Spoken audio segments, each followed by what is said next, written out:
Hello, guys. I am Shane Davis, 20-year comic book veteran. I'm here with Yanzi Lin, and today is the day we are talking about decimated Disney as they have admitted, or it's coming out that they have lost close to $1 billion this year in their film properties. And this is around the same time that Bob Iger is saying we need to get back to basics, storytelling with a message last, entertainment first. But before we get into it, if you guys will, please look down below, hit like, subscribe, or ring the bell for notifications. Now, a lot of stuff is hitting all at once with Disney. For people who don't know, Disney has Marvel, Disney owns Star Wars. All these brands are in the gutter right now, and that's not including things like Disney princesses and all the things Disney is known for. So, why is everything sucking all at once? Let's get into it. Well, everything is definitely going downhill because Bob Iger, who took over from Bob Chapek just last year, is announcing that, yeah, after my contract is up in 2026, adios, boys. Wow, think about it. He didn't even give himself, more than a year, basically, to get into the swing of things. He's like, yeah, let's go. Let's run, boys. So, what could be the reason of him leaving, though? Well, this year alone, they have all these movies that you probably heard of and are pretty well-known brand names like Little Mermaid, Indiana Jones, so on and so forth, Haunted Mansion. You heard of all these for sure. And this year's Disney movie losses amount to about 900 million, almost $1 billion. Think about it. The House of Mouse losing money on entertainment. Like, what is happening exactly? Something really stretch your head around is multiple IPs, multiple intellectual properties. Again, Indiana Jones, things like Mandalorian based off of Star Wars, the Marvel movies, which historical low time. Okay, that now, and this is on multiple platforms, Disney Plus, theatrical releases. Think about it. Now, I want to counter this argument straight away, though. Some people are going to say, well, Yanzi, it's just because going to the movies is so expensive for a family of four now. The people don't want to bring their children there. I got three examples for you. Barbie, $1.4 billion. Mario, $1.3 billion. Spider-Verse 2, almost $700 million. Yeah, people are still willing to go to the theaters. They're still willing to do all that, even though all these things are making it on the streaming. Why? Because people still pay for entertainment, good entertainment. Another example, Five Nights at Freddy Studios' biggest movie thus far. So, what is Iger going to do in the meantime, though, before he leaves? Well, first of all, he has to acknowledge that there are problems. That's why he's leaving. Why leave a ship that's experiencing smooth sailing? He says, number one priority is turning Marvel around, and he acknowledges that there are too many sequels after box office misses.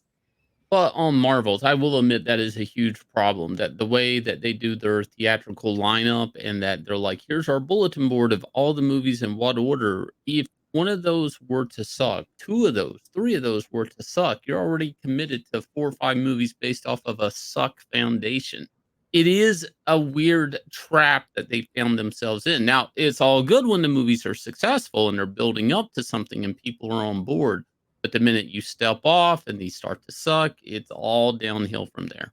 So, Iger's words are, quality needs attention to deliver quality. It doesn't happen by accident. And quantity, in our case, diluted quality. And Marvel has suffered greatly from that. Oh, right. So finally, when people are saying, I don't want to watch like 3 different Disney Plus shows just to watch one movie, finally admit that that's a problem. He also says that Disney has made too many film sequels that have not been well received by audiences or critics. There has to be a good reason to make them. So henceforth, Disney will only greenlight sequels they believe are worth telling, i.e., they are profitable or people actually ask for them.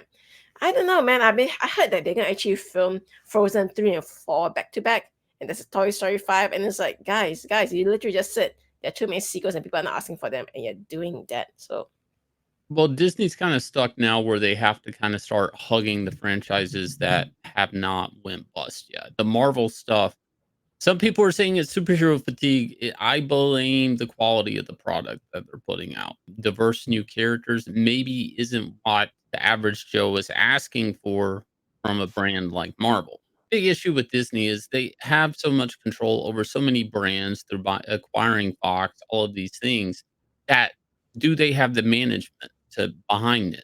Obviously Kathleen Kennedy's Star Wars was not the right direction. And again, they're still going forward with another Star Wars film coming to a head where now it's comedic commentary. Put a chick in it, make her lame and gay.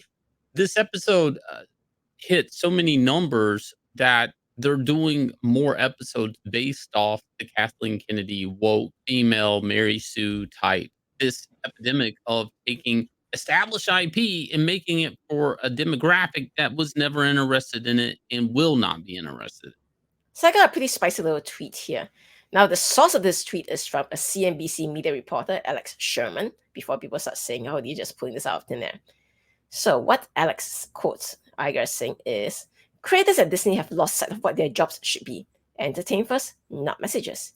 He adds that stories infused with positive messages for the world can be great, but that it shouldn't be the primary job. Now, hold your horses. There's nothing wrong with positive messages. Stories about brotherhood, family, sacrifices, all these things, they're all wonderful positive messages for the entire world that they resonate with. But if you start saying things like LGBTQIA, and then you want to talk about how important it is to have certain representation, even though you can find that representation in other parts of the world already. It's like the Chinese don't need you to make a Disney version of Mulan for us to watch live action. Thank you very much. When you start saying that you want to do messages for the world, make sure it's a universal message. That's all I can say. That will at least work out. This reminds me of the time there was a Star Wars initiative. Maybe it was the Knights of the Old Republic. I have no idea. And they basically had a board. And on that board, it was diversity, include all these things. It was like number 4 or 5 before story was written down as a priority. And this is the thing across all of Disney, a lot of entertainment. Disney is not the only one responsible for this. DC Comics, Marvel Comics is story is last. So much so in the American comic book industry right now, which, Disney owns Marvel. Nobody's talking about anything happening in their books. And the only thing that's getting news articles is if they change the sexuality or diversity of a character or add another Spider-Man that's in a wheelchair or whatever. This whole diversity is what people buy. Go woke, go broke. I mean, we've said it for years. It's happening in real time. Almost $1 billion in losses for Disney this year.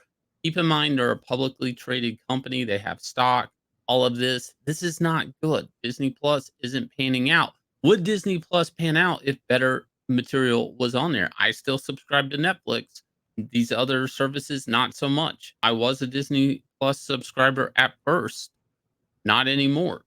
So how many people are sick and tired of the woke agenda? Is this actually coming to a head? I don't know. If you guys will hit like, subscribe, ring the bell for notification. Also, I got to point you guys.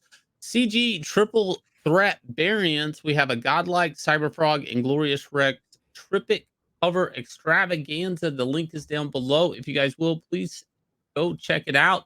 We have 2 versions, logos and virgin covers. If you want the naked art, go get it. The link is down below. I'll leave you guys with a trailer for Axcend, our campaign right now up on 9 Lives Comics, and we'll catch you guys again with another video. I dream of a world carefully crafted, beautifully flawed. This is Axcend. In this game of life, there is one thing that determines a victor. A player's ability to grow. A player's ability to evolve. A player's ability to survive. My name is Dog. Choose to play. Choose to upgrade. Choose to level up. Choose to Axcend.